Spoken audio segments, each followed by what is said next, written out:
Sean bienvenidas y bienvenidos nuevamente a estas clases grabadas que nos ayudan a la revisión de contenidos en relación a nuestro contenido temático general de nuestra experiencia educativa, antecedentes de los derechos humanos en nuestro país. Nos encontramos en la unidad número 7, la cual se titula Analiza los documentos normativos nacionales e internacionales que fundamentan los valores de los derechos humanos en México. Nos encontramos en la semana número 8 con el subtema 3.3, leyes mexicanas que fundamentan el actuar de los derechos humanos. Presenta un servidor. Bien, ¿qué significa fundamentar los derechos humanos? Los derechos humanos se encuentran su fundamento jurídico en el conjunto de normas que establecen, bueno, qué derechos tienen las personas, qué obligaciones tienen las autoridades y cuáles son los mecanismos existentes para proteger esos derechos específicos. ¿Qué consecuencias existen cuando alguien hace por realizar un acto o por no hacer, es decir, por una omisión, y se hace la violación de ese derecho o ese bien jurídico tutelado? ¿Cuáles son las consecuencias que existen en relación a eso? En México, existe, por supuesto, un marco jurídico integrado principalmente por nuestra norma fundamental. Debemos recordar, pues, nuestro orden jurídico nacional, la jerarquía de las leyes, y con ello vamos a entender que nuestra norma fundamental es la ley primicia, que nos da origen como país, como estructura, nación, como estructura de leyes, la forma en que queremos como comunidad, es decir, como nación, que se instaure nuestro sistema político, etcétera, es nuestra Constitución Política de los Estados Unidos Mexicanos de 1917. Las leyes nacionales, es decir, las leyes que tienen competencia federal, debemos recordar que en diferentes y anteriores clases he señalado y he hecho marcar esto, que nos encontramos en un sistema federativo, es decir, que las entidades federativas forman una federación y con ello, pues, tienen cierta soberanía, para que quienes lo quieren comprender así, aunque ya no tienen tanta soberanía como lo tuvieron desde que se hizo el Pacto Federal. Eh, y por supuesto los tratados internacionales en materia de derechos humanos que junto con la Constitución, en el artículo primero que ha reconocido esto, tenemos lo que conocemos hoy como el bloque de constitucionalidad. Bien, tenemos por ejemplo, el derecho a la igualdad no solamente significa que todas las personas deban ser tratadas de manera igual, también implica que todas las autoridades, es decir, como el artículo primero lo señala, desde el artículo primero, todas las autoridades del ámbito de sus competencias deben evitar actos de discriminación y adoptar medidas para proteger a quienes se encuentran en una situación de vulnerabilidad. Bien, la Constitución como fundamento principal, como lo ha venido señalando, la Constitución es nuestra norma fundamental, constituye entonces el punto de partida del sistema jurídico mexicano en relación a la protección de los derechos humanos y en relación a muchas otras, a muchos otros derechos, por supuesto. El artículo primero establece que todas las personas gozan de los derechos humanos reconocidos tanto en la Constitución como en los tratados internacionales en los que México forma parte, como forma parte en los Méxicos que ha firmado y ha ratificado a través del Senado de la República. Además, por supuesto, esta norma fundamental, la Constitución Federal del 1917, establece obligaciones pues, para todas las autoridades. ¿Cuáles son estas obligaciones? Pues las de promover los derechos humanos, de respetar los derechos humanos, de proteger los derechos humanos y, por supuesto, garantizar los derechos humanos. ¿Cuáles? Pues los escritos por el artículo primero a través de la accionalidad, los tratados internacionales, es decir, todos los derechos humanos convencionalmente reconocidos a través de un documento, un cuerpo normativo que le da origen pues, a esto específicamente. Quiere decir que hay derechos humanos que no están convencionalmente reconocidos, es decir, que no tienen un origen específico o una descripción a través de una sentencia, etcétera, como lo ha hecho la Suprema Corte de Justicia de la Nación al debido proceso, como lo ha hecho la Suprema Corte de Justicia de la Nación, que es una característica que ha traído de otras naciones, de otros sistemas jurídicos, como el libre desarrollo de la personalidad, que lo hicieron con el tema de desarrollo lúdico de la marihuana. Pero con esto quiero decir que de alguna manera existe un origen de un derecho humano, como el derecho humano al Internet, como el derecho humano a, bueno, estos derechos que no están convencionalmente reconocidos, que no están descritos, que no han sido desarrollados a través de una sentencia de la Suprema Corte, entonces no encuentran su ingreso al orden jurídico nacional y por tanto, pues no tienen no entran en esta situación de protección, de ayuda, etcétera. Entonces, solo aquellos que están descritos, que están insertos, que tienen un origen, deben ser respetados, promoverlos, respetados, protegerlos y garantizarlos por quienes, por las autoridades, ya sea por acción o por omisión, que debe evitarse la misión pues, de la violación de estos derechos. También establece, por supuesto, nuestra Constitución los principios indispensables en torno a paradigma de los derechos humanos, que es la universalidad, la interdependencia, la indivisibilidad y la progresividad. Obviamente, estos tienen desarrollos personales. Por ejemplo, la universalidad nos hace referencia a que todos los derechos deben ser para toda la raza humana, independientemente que si en México existen hondureños, haitianos, etcétera. Si en México existen católicos, protestantes, etcétera. Son para todas las personas. La interdependencia, es decir, que derechos tienen relación entre ellos. La indivisibilidad, que no deben ser divididos estos derechos, y la progresividad, que es la concepción que nos parte de que los derechos solo pueden ir en progreso, en creciendo, es decir, que solo pueden mejorar y proteger y proteger y proteger los derechos humanos de las personas. No pueden ser limitados. No puede existir hoy un derecho humano que ha sido garantizado y después ya no, que sea limitado y peor aún que sea restringido. Eso va en contra del principio de progresividad de los derechos humanos. Entonces, para idea clave, perdón, la autoridad no solamente debe abstenerse de violar derechos, sino que debe de realizar acciones afirmativas para ser efectivos. ¿Cuáles son las acciones afirmativas? Bueno, todo actuar positivo que haga un beneficio. Eso no solamente en torno al paradigma de los derechos humanos, también se utiliza en torno a realizar acciones específicas para mejorar la situación de las personas. Pongo un ejemplo. En las universidades están realizando acciones afirmativas en relación a las comunidades rurales indígenas, porque para ellos se están haciendo cuotas específicas para los grupos indígenas, porque para tratar de mejorar la situación, para retribuir una justicia social, están realizando esas acciones afirmativas con el objetivo de que compitan en las mismas condiciones en diferentes sectores. Es decir, que quienes están preparados de manera general, los mexicanos generales de dirección de bachilleres, telebachillerato, lo que fuera, están compitiendo. Pero aquellos que se encuentran de alguna manera un rezago social mucho más grave que al generalizado en nuestro país, tienen una oportunidad de competencia a través de una cuota específica, competir entre ellos. Bien, el tema número 3, principales leyes mexicanas. Entonces, este reconocimiento constitucional se plantea con diferentes leyes que desarrollan derechos específicos y establecen mecanismos de protección. Entre ellas puedo destacar, por ejemplo, la ley de la Comisión Nacional de Derechos Humanos. Aquí está el edificio de la Comisión Nacional de Derechos Humanos, que tiene competencia federal, que lo que hace es regular la organización y el funcionamiento. Por supuesto, esta ley no solamente nos habla de derechos, nos habla de obligaciones específicas que tienen quienes, las autoridades que elaboran en la Comisión Nacional, el titular de la Junta, etcétera, y las atribuciones que tienen, es decir, las facultades que tienen estas autoridades para conocer sobre presuntas violaciones a derechos humanos. ¿Cuál es el procedimiento? ¿Cuál es la forma de tratarlos? Y etcétera. También tenemos la Ley Federal para prevenir y eliminar la discriminación, que establece que medidas específicas, ¿cuál es el objetivo? Bueno, para prevenir y eliminar prácticas discriminatorias en nuestro país. La Ley General de Derechos de Niñas, Niños y Adolescentes, ¿cuál es el objetivo? Pues reconocer derechos específicos que tienen toda la comunidad de infancias y adolescencia y establece las obligaciones para las autoridades. También tenemos la Ley General de Víctimas, que tiene como objetivo, bueno, pues establecer derechos y medidas de atención específicas de asistencia jurídica, psicológica, económica, para la protección y, por supuesto, para la reparación de las víctimas de delitos o violaciones de derechos humanos. Que esto también tienen, pues, por supuesto, estas cuatro, perdón, también las encontramos en sus versiones de las entidades federativas pues, de sus estados. Cada una tiene un estado específico, habrá unas que las tienen más desarrolladas, por ejemplo, la Ley General de Víctimas tienen sus entidades específicas, sus instituciones, hay algunas entidades federativas que sí tienen sus instituciones locales que ayudan, regulan y dan presupuestos para las víctimas de un delito o de violaciones de derechos humanos. Bien, la incorporación de los tratados en el orden jurídico nacional. Como lo hemos enseñado, los tratados internacionales celebrados por México siguen un procedimiento constitucional con el objetivo de que se ingresen a nuestro marco constitucional y esto genera obligaciones jurídicas en donde, pues en nuestro estado.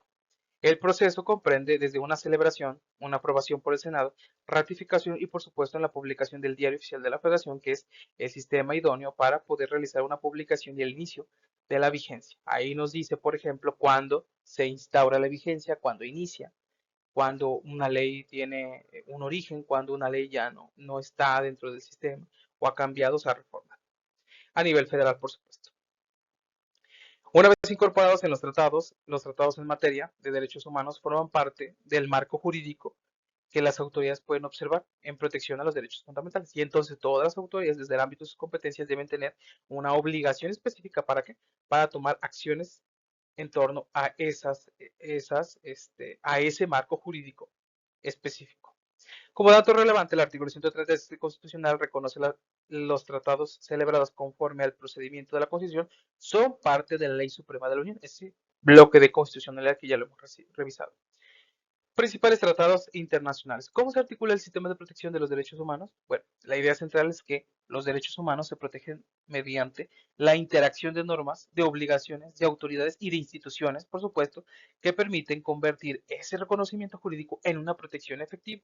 Como lo hemos mencionado en otras clases, debemos recordar que una ley que solo describa promesas, tú tienes el derecho a esto, tú tienes el derecho al otro, pero que no tenga un mecanismo, que no realice obligaciones para que esas promesas se cumplan, pues entonces nunca se va a llegar y serán solo sueños, serán solo aspiraciones a las cuales llegamos o queremos llegar, pero nunca vamos a alcanzarlas, como una promesa del Estado que nunca va a cumplir. La Constitución Política Federal, los tratados internacionales, las leyes nacionales, autoridades e instituciones, porque cuando hablamos de autoridades e instituciones debemos hacer una diferencia.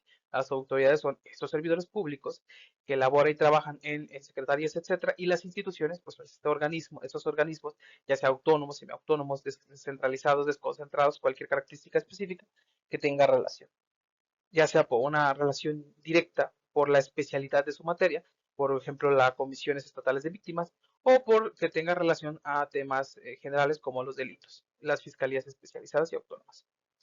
Bien, y por supuesto las personas titulares de los derechos, ¿quiénes son? Somos todos, podemos ser todos. Entonces, es como resultado de esta relación que tienen, tenemos que el reconocimiento del derecho tiene una regulación jurídica, una actuación de las autoridades específicas y unos mecanismos de protección con el objetivo de realizar una efectividad del derecho, que ese derecho, esa promesa que se nos hace a través de la descripción normativa, pues se nos cumpla. El número 6, el contexto de la norma a la realidad. Entonces, un aspecto fundamental consiste en distinguir entre el reconocimiento jurídico de un derecho, es decir, la descripción normativa, es decir, el texto que viene en una ley, y la efectividad, es decir, que esa promesa que viene en la ley, la descripción normativa, se me cumpla y que no solamente sea una promesa, que no solamente sea un sueño, que entonces se cumpla cuando quiera yo acceder a esa promesa que se realiza en la ley. Entonces, que la Constitución o una ley reconozca un derecho no significa que automáticamente se te respete en todos los casos, como el caso de las esposas que lamentablemente fallece su esposo. Se tiene la presunción de que tú tienes la propiedad en torno a los bienes, perdón, que conjuntamente trabajar. Pero eso no significa que ya de plano ya tienes todos los derechos plenos. Es una relación casi un símil que no tiene mucho que ver, pero es un símil. No es eso, pero es un símil. Por ello, el sistema jurídico debe establecer autoridades responsables, procedimientos de protección específicos, instituciones especializadas y, en mi punto de vista, autónomos para poder obligar a otras autoridades a poder cumplir con ello, recursos económicos, humanos, financieros, etcétera, con el objetivo de reclamar una vulneración, es decir, imaginemos que el Estado me quita esa casa, me quita un terreno, una hectárea, lo que sea, rústico, no rústico, urbanizado, lo que fuera, un edificio y me dice, no, es que este edificio ya lo queremos para realizar una torre de salud en esta ciudad. Y entonces tú dices, ok, pero si ahí me dice la descripción normativa, la ley, la constitución, en su artículo 27 que yo tengo derecho a la propiedad. Pues sí, pero entonces tú ya me estás violando ese derecho. Y eso es una violación directa. ¿En torno a qué? Al beneficio de muchas personas, ya sea de la ciudad. Y es que tú no vives aquí, tú solo lo estás rentando y necesitamos este edificio para hacer cirugías especializadas que van a hacer un impacto positivo en toda la región. Y dices, ok, pero entonces, ¿cuál va a ser entonces mi medida de reparación? Bueno, un recurso económico donde se te paga la propiedad en relación al Estado por haberte violado ese derecho específico que tenías, el derecho humano a la propiedad. Como ejemplo, tenemos la Constitución reconoce el derecho a la igualdad y prohíbe la discriminación. Sin embargo, si una persona es rechazada en un servicio público debido a su condición, haya cualquier sea, embarazo, orientación sexual, etcétera, etcétera. El reconocimiento, discapacidad permanente o temporal, el reconocimiento constitucional necesita completarse con mecanismos jurídicos que permitan entonces denunciar, demandar, investigar y en su caso reparar esa conducta de esa afectación que esa promesa que nos hizo la ley. Bien, ahora como caso hipotético, discriminación en servicios públicos, con objetivo de llevar más acá el análisis, de que mejoren el análisis, su comprensión, su argumentación jurídica, yo pongo este caso práctico. Una persona acude a una institución pública para realizar el trámite. El servidor público encargado se niega a atender a la persona debido a una característica personal que no guarda relación en torno a los requisitos legales para poder realizar el trámite. ¿Qué ocurre jurídicamente? Existe un posible acto de discriminación porque está limitando el ejercicio de un derecho o una obligación en torno a algo que no tiene que ver con ese trámite legal, con un requisito. Porque supongamos que, y lo digo con mucho respeto, que se está contratando un maestro de carreras y pues no tiene piernas y no tiene experiencia en la profesión, que no es una maestra en educación física o un maestro de educación física, que es un maestro licenciado en metafísica y entonces se le niega, se le dice no, no te podemos asignar la plaza. ¿Por qué? Porque no tienes conocimientos en educación física, tu discapacidad ha sido desde que naciste, pero no tienes experiencia en olimpiadas para olímpicas, que son aquellas que están destinadas a esos grupos de personas con discapacidad. Entonces no tienes ninguna, entonces no estamos haciendo un acto de discriminación, estamos haciendo una observación donde indicamos que no cuentas con la capacidad ni el conocimiento para poder realizar ese ejercicio profesional. Y no se está haciendo un acto de discriminación, solo se está diciendo que no. Así como si una persona que estudia medicina se le dice, supongamos que es un caso se le dice que no puede ser fiscal. ¿Por qué? Porque no cuentas con el requisito. ¿Cuál es el requisito? Ser licenciado en Derecho, o ser licenciado en Ciencias del Derecho, o Ciencias Jurídicas, o como se le domina en cualquier universidad. No, porque no cuentas con. O, a diferencia de que, supongamos que quiero ser perito en medicina y yo no tengo una licenciatura en medicina. Tengo una licenciatura de Derecho, tengo una maestría, un doctorado, pero no en relación a la medicina. Puedo tener especialidades en torno a la medicina forense para poder tener mucha más expertise en mi ejercicio profesional como fiscal, como ministerial, etcétera, pero con el objetivo de aprender la técnica, de poder de alguna manera supervisarlo y de alguna manera saber si ese peritaje, si ese dictamen médico se hizo de manera correcta y adecuada, según los protocolos y los estándares nacionales e internacionales, pero no puedo ocupar esa plaza específica. La Constitución prohíbe la discriminación. La legislación especializada desarrolla mecanismos para prevenir y combatir estas conductas. La persona puede acudir a las instituciones y procedimientos correspondientes. La autoridad debe analizar los hechos y determinar si existe una vulneración.